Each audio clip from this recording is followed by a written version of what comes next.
Praise the Lord. ஆண்டவரும் இரட்சகருமாகிய இயேசுவின் நாமத்தில் உங்களை சந்திப்பதிலே பெரும் மகிழ்ச்சி அடைகிறோம்.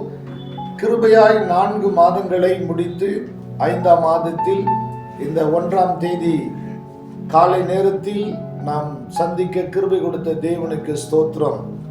கர்த்தர் தாமே கடந்த 4 மாதங்களும் சிலுவை சுமந்த தோளில் நம்மை சுமந்து நம்மை காப்பாற்றி நமக்கு செய்த அற்புதங்களுக்காக அதிசயங்களுக்காக தேவனை மனதார நாம் துதிக்க ஸ்தோத்தரிக்க கடமைப்பட்டிருக்கிறோம். கர்த்தர் நல்லவர், அவர் கிருபை என்றும் உள்ளது.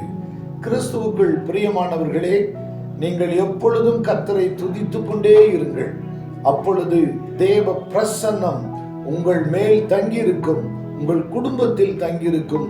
கர்த்தர் பெரிய காரியங்களை உங்களுக்கு செய்வார். தேவனுடைய நல்ல நாமத்திற்கு மகிமை உண்டாகட்டும். உங்கள் யாவர் மேலும் தேவன் வைத்திருக்கிற அன்புக்காக தேவனுக்கு ஸ்தோத்திரம். இப்போதும் இந்த 5ஆம் மாதத்திற்கான ஒரு வாக்குத்தத்த தேவனுடைய வார்த்தையை வாசித்து சில நிமிடங்கள் கர்த்தருடைய வார்த்தையை தியானித்து நாம் ஜெபிக்க இருக்கிறோம். கர்த்தருடைய வார்த்தை சொல்லுகிறது, இந்த 5ஆம் மாதத்திற்கான தேவனுடைய வாக்குத்தத்தம், அவரே காரியங்களை வாய்க்க பண்ணுவார். சங்கீதங்களின் புஸ்தகம் 37ஆம் சங்கீதம் 5வது வசனம் தேவனுடைய வார்த்தைப்படி சொல்லுகிறது, கர்த்தர் அவரே காரியங்களை வாய்க்க பண்ணுவார். நாம் ஆராதிக்கிற தேவன், நீங்களும் நானும் நம்பியிருக்கிற கர்த்தர் காரியங்களை வாய்க்க செய்கிற தேவன். உங்கள் குடும்ப காரியம் இந்த மாதத்தில் வாய்க்கும். வேலை ஸ்தலத்தின் காரியம் இந்த மாதம் வாய்க்கும். உங்கள் வியாபார காரியம் இயேசுவின் நாமத்தில் வாய்க்கும். காரணம், அவர் காரியங்களை வாய்க்க செய்யும் கர்த்தர். அவர் காரியங்களை வாய்க்க செய்யும் கர்த்தர். தேவனுக்கு மகிமை உண்டாகட்டும். சங்கீதங்களின் புஸ்தகம் 37ஆம் சங்கீதம் 5வது வசனம் இப்படி சொல்லுகிறது, வாசிக்கின்றேன்.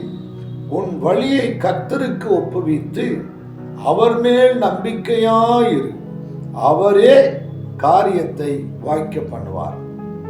கிறிஸ்துவுக்குள் பிரியமானவர்களே, இரட்சகராகிய தேவன் வாக்குத்தத்தம் செய்கிறதிலே அவர் உண்மையுள்ள தேவன். இன்றைக்கும் அந்த வாக்குத்தத்தங்களை அப்படியே நிறைவேற்றுவதிலே அவர் பொய்யுரையாத தேவன். நம்முடைய முற்பிதாக்களாகிய ஆபிரகாமுக்கும் ஈசாக்குக்கும் யாக்கோபு என்கிற இஸ்ரவேலுக்கு கர்த்தர் செய்த வாக்குத்தத்தம் இன்று வரை பூமியிலே நிறைவேறி கொண்டிருக்கிறது. ஏனென்றால் நாம் ஆராதிக்கிற கர்த்தர், நாம் நம்புகிற தெய்வம் வாக்குத்தத்தத்தின் தேவன். அந்த வாக்குத்தத்தத்தை நிறைவேற்றுவார். காரணம், சங்கீதம் 138:2 சகல பிரஸ்தாபத்தை பார்க்கிலும் தன் வார்த்தையை மகிமைப்படுத்துகிற தேவன். ஆகவே அவருடைய வார்த்தை தான் அதற்கு முக்கியம். கர்த்தருடைய வார்த்தை சொல்லுகிறது, ஜோசுவா 21:45 இஸ்ரவேல் குடும்பத்தாருக்கு கர்த்தர் சொன்ன நல் வார்த்தைகளில் எல்லாம் ஒரு வார்த்தையும் தவறி போகவில்லை, எல்லாம் நிறைவேறிட்டான். அப்படியே இந்த மாதமும் தேவன் செய்கிற வாக்கு நிறைவேறும். என்ன வாக்குத்தத்தம் செய்தார்? அவரே காரியங்களை வாய்க்க பண்ணுவார். கர்த்தர் சொல்றார், நானே என் அன்பு மகனே, என் அன்பு மகளே, நானே உன் காரியத்தை வாய்க்க பண்ணுவேன். எப்பொழுது கர்த்தர் அதை வாய்க்க பண்ணுவார், ஏன் அதை வாய்க்க பண்ணுவார் என்று சொல்லி நம்முடைய உள்ளம் ஒரு கேள்வியோடு எதிர்பார்க்கலாம். ஆனால் அதற்கான காரியத்தையும் காரணத்தையும் கர்த்தர் வேதத்தில் எழுதி வைத்திருக்கிறார். வேதம் சொல்லுகிறது, முதலாவது உன் வழியை கர்த்தருக்கு ஒப்புவித்து, உன் வழியை, உன் எதிர்காலத்தை, உன் குடும்பத்தை, உன் பிள்ளைகளை, உன் வேலை ஸ்தலத்தை, நீ செய்கிற தொழிலை தேவனிடத்தில் ஒப்புவிக்கிறது. தேவனிடத்தில் ஒப்புவித்து கர்த்தர் சொல்லுகிறார், என்னிடத்தில் ஒப்புவி. ஆண்டவராகிய தேவனுக்கு மகிமை உண்டாகட்டும். ஒப்புவிக்கும்படி கர்த்தர் விரும்புகிறார். ஒரு சிறு பையன் 5 அப்பத்தையும் 2 மீனையும் இயேசுவிடத்தில் கொண்டு வந்து ஒப்புவித்தான். ஒப்புவித்தால் என்ன? சரண்டர். தேவனே, நீர் பார்த்துக்கொள்ளும், என்று சொல்லி தேவனிடத்தில் ஒப்புவித்தால் போதும், ஆண்டவர் காரியங்களை வாய்க்க பண்ணுவார். தேவனுக்கு மகிமை உண்டாவதாக. இரண்டாவது, கர்த்தர் சொல்லுகிறார், அவர் மேல் நம்பிக்கை. வாக்குத்தத்தம் செய்தாரே அந்த தேவன் மேல் நம்பிக்கை. அந்த தேவன் மேல் நாம் நம்பிக்கை வைக்கும்போது அவர் காரியங்களை வாய்க்க செய்கிற தேவனாக இருக்கிறார். நாம் நம்பலாம். எப்படி நம்புகிறோம்?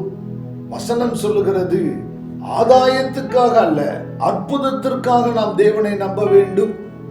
தேவனுடைய வார்த்தை அப்படி சொல்லுகிறது.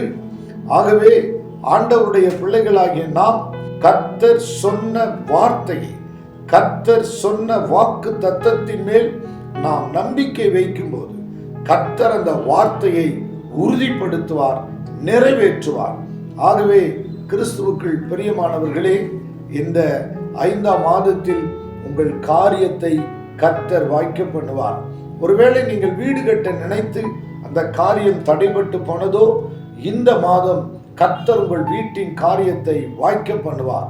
ஒருவேளை உங்கள் பிள்ளைகளுக்கு திருமண வைபவத்தை எதிர்பார்த்து திருமண வாழ்க்கை தடைபட்டு போனதோ, இந்த மாதம் கர்த்தர் உங்கள் வீட்டுக்கு பக்தி நிறைந்த குடும்பத்தில் மணமகனை மணமகளை ஆண்டவர் கொண்டு வருவார். கர்த்தருக்கு மகிமை உண்டாகட்டும். நீங்கள் எதிர்பார்க்கிற வேலையை கர்த்தர் கொடுத்து உன் காரியத்தை வாய்க்க பண்ணுவார். ஒருவேளை நீங்கள் அரசாங்கத்தில் வேலை செய்து பணி நிறைவு பெற்று ஒருவேளை வரவேண்டிய நன்மைகள், வரவேண்டிய நன்மையான ஈவுகள் வர முடியாமல் தடைபட்டு போய் இருக்கலாம். இன்றைக்கு கர்த்தர் சொல்லுகிறார், உன் காரியம் கர்த்தரால் வாய்க்கும். கர்த்தருக்கு மகிமை உண்டாவதாக. ஆக கிறிஸ்துவுக்குள் பிரியமானவர்களே, கர்த்தர் மேல் நம்பிக்கையாயிருங்கள். அவருடைய வார்த்தையின் மேல் நம்பிக்கையாயிருங்கள். கர்த்தரையே எந்த சூழ்நிலையிலும் நம்புங்கள். கர்த்தர் உங்கள் காரியத்தை வாய்க்க பண்ணுவார். மூன்றாவது, கர்த்தருடைய வார்த்தை சொல்லுகிறது, 2 நாளாகமும் 26:5 வாசிக்கும் போது, உசியா ராஜா தேவனை தேடின நாட்களில் கர்த்தர் அவன் காரியத்தை வாய்க்க பண்ணினாராம். நீங்கள் ஒரு தீர்மானம் விடுங்கள். நான் ஒவ்வொரு நாளும் அதிகாலையில் கர்த்தரை தேடுவேன், இயேசுவை தேடுவேன், அவர் வார்த்தையிலே அவரை தேடுவேன், அவருடைய பிரசன்னத்தில் அவரை தேடுவேன் என்று இந்த 5வது மாதம் நீங்கள் தேவனோடு ஒரு உடன்படிக்கை செய்யுங்கள். அப்பொழுது கர்த்தரை தேடின போது வசனம் சொல்லுகிறது, கர்த்தர் அவன் காரியங்களை வாய்க்க செய்தார். தேவனை தேடும்போது காரியம் வாய்க்கும். கிறிஸ்துவுக்குள் பிரியமானவர்களே, இந்த 3 காரியங்களையும் நம்மிடத்தில் தேவன் எதிர்பார்க்கிறார். நாம் தேவனிடத்தில் ஒப்புவிக்கவும், தேவனை நம்பவும், தேவனை தேடவும், நாம் வாழ்க்கையை தேவனிடத்தில் ஒப்புவிக்கும் போது கர்த்தர் இந்த மாதம் ஒரு அதிசயத்தை உங்கள் வீட்டில் செய்வார். என்ன அதிசயம்? உங்கள் காரியம் வாய்க்கும். உங்கள் காரியம் வாய்க்கும். தேவனுடைய நல்ல நாமத்திற்கு மகிமை உண்டாகட்டும். இந்த மாதம் நிச்சயமாகவே கர்த்தர் உங்கள் காரியங்களை வாய்க்க பண்ணுவார். கர்த்தர் இந்த வார்த்தையை உங்களுக்கு ஆசீர்வதிப்பாரார். நாம் கண்களை மூடி ஜெபிப்போம்.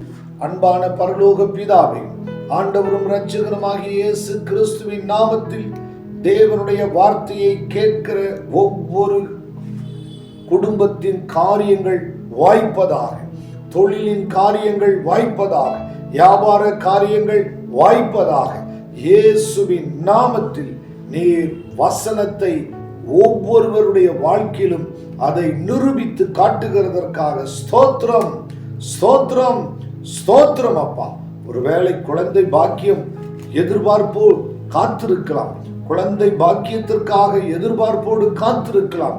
இயேசுவின் நாமத்தில் இந்த மாதம் அவர்களுக்கு கர்ப்பம் திறக்கப்பட்டு தேவன் அவர்களை கர்ப்பவதியாய் மாற்றுவீரார்.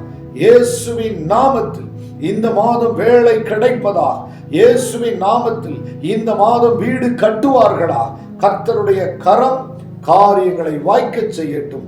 ஆண்டவராகிய இயேசு கிறிஸ்துவின் உயிர்த்தெழுந்த நாமத்தில் ஒவ்வொருவரையும் ஆசீர்வதிக்கிறோம். இயேசுவின் நாமத்தில் பிதாவே, ஆமென், ஆமென். Praise the Lord. God bless you. கர்த்தர் உங்கள் காரியங்களை வாய்க்கச் செய்வார். கர்த்தர் உங்களை அபரிதமாய் ஆசீர்வதிப்பாராக. ஆமென். Thank you. God bless you. God bless you.